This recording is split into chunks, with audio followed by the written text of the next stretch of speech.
천만인이 나를 에워싸 진친다 하여도 나는 두려워하지 아니이리다. 여호와여 일어나소서. 나의 하나님이여 나를 구원하소서.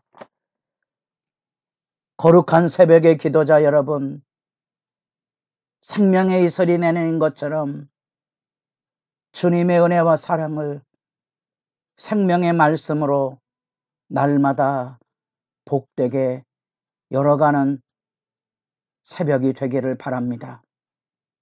오늘 우리가 읽어갈 말씀은 열왕기상 22장 29절에서 40절까지의 말씀으로서 드디어 악의 극악한 현실에 서 있던 아합 왕가에 대한 하나님의 심판이 실행되는 역사의 선연한 증언을 듣게 됩니다. 우리는 하나님의 말씀을 경홀히 여기고 하나님의 말씀에 무관심한 세대 현실 그대로 그 극악한 아합을 통하여 보고 듣는 것은 하나님이 그렇게 선지자를 통하여 승리를 주시고 은혜를 주시고 회개의 기회를 주셨음에도 불구하고 끝내 하나님께로 돌아오지 아니하고 하나님께 묻지도 아니하고 하나님을 무시하고 하나님을 거역하는 악의 왕의 역사의 심판과 종말이 어떠한 것을 선연하게 지켜보게 되며 이제 열왕기 상하로 이어지는 이 역사의 교훈 앞에 엘리야 단락 안에 담겨져 있는 하나님의 심판, 그 절절한 죄악과 심판의 소용돌이의 근원을 지금 우리가 지켜보고 있는 겁니다. 하나님 말씀한 대로 하나님의 심판을 시행하시고 악은 그 악한 영들을 통하여 악의 충동을 통하여 이루어져 갑니다. 미가야를 통하여 하나님의 심판과 언약의 저주의 죽음을 예고받았지만 아합은 예기치 아니하고 개의치 아니하고 하나님의 예고도 무시하고 전쟁에 앞장서서 나가는 모습을 보게 됩니다. 아마도 선지자의 말이 마음에 캥겼는지 남유다의 여호사밧 왕을 앞세워서 변장하고 전쟁터로 나가도록 왕복을 입혀 화살바지가 되게 하는 일을 아무런 죄책감도 없이 이 인간이 가지고는 완악함과 교활함을 그대로 드러냅니다.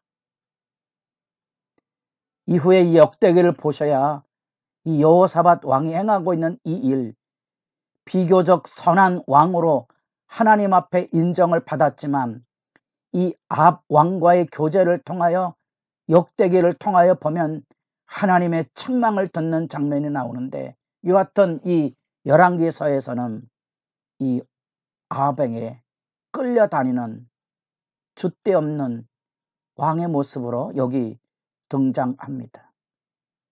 놀라운 사실은 왕복을 입혀서 전쟁의 선봉에 서게 하고 베나닷은 집중적으로 자기 마병전에게 병거의 지휘관들에게 왕을 집중해서 32병에게 이스라엘 왕을 제거할 것을 명령해서 아마도 여호사밧 왕이 왕복을 입고 나갔으니까 그에게 집중 포화를 퍼부으며 그를 죽이기 위하여 맹렬한 전투가 벌어졌을 것인데 놀랍지만 그 전쟁의 한가운데에서 여호사밧이 소리를 지르게 됩니다.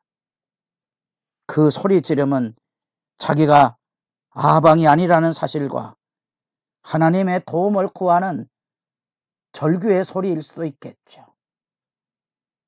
역사 속에는 나오지 않지만 그 배경 안에 역사 이후의 교훈, 역대기의 말씀에 보면 하나님의 기적적인 개입이 그곳에 있음을 밝혀줍니다. 그는 목숨을 건지게 됩니다. 우리가 시편의 기도를 전체 1, 2편을 서론으로 보고 3편부터 시작돼 144편까지 내용을 통틀어서 요약하면 탄식시라고 이야기해 볼 수 있습니다. 우리 인생이 살아가는 삶의 자리에 수도 없는 고통과 아픔, 그 선두에 다윗의 시편이 천만이 둘러치려 하여도 나는 두려워하지 아니하리다. 여호와여 나를 구원하소서. 여기 지금 여호사밧이 그 증거가 돼서 변장하고 적의 집중 포화를 맞는 왕복을 입고 전쟁의 선봉에 섰지만 목숨을 건지고 뒤에 숨어서 장꾀를 부려 하나님의 말씀을 거역하고 일반 병사로 변장을 하고 전쟁에 나간 아방은 34절에 한 사람이 무심코 활을 당겨 이스라엘 왕의 갑옷 솔개를 마친지라. 무심코, 우연이라는 말이죠. 어이의 기본 안에는 이게 그냥 단순히 쏜 화살처럼 보이고 그 어이의 개념 안에는 그것은 완전하다는 의미도 갖고 있습니다. 성경 해석이 그렇게 함축적으로 이루어지면 말씀을 좀 더 부유하게 볼 수 있습니다. 사람은 속일 수 있지만 하나님은 속일 수 없고요. 하나님의 심판의 말씀은 완전하게 된 거지요. 인간은 그게 우연이지만 하나님의 주권 안에는 그것은 완전한 것입니다. 그것도 갑옷과 갑옷 사이에 화살을 방비하는 그 갑옷 방어망 그 이음새 그 부분에 화살이 찔려져 피를 흘려서 부상을 하게 되지만 치열한 전쟁 왕으로 나섰다면 주변의 호위꾼들이 퇴로의 길을 열어줄 수 있었지만 일반 사병으로 변장을 해서 들어갔기 때문에 퇴로를 마련할 수도 없는 그런 상황 속에 끝내 치열한 전쟁에 피를 많이 흘려 과다출혈로 죽게 됩니다. 병거바닥에 상처에 피가 흘러 고였더라.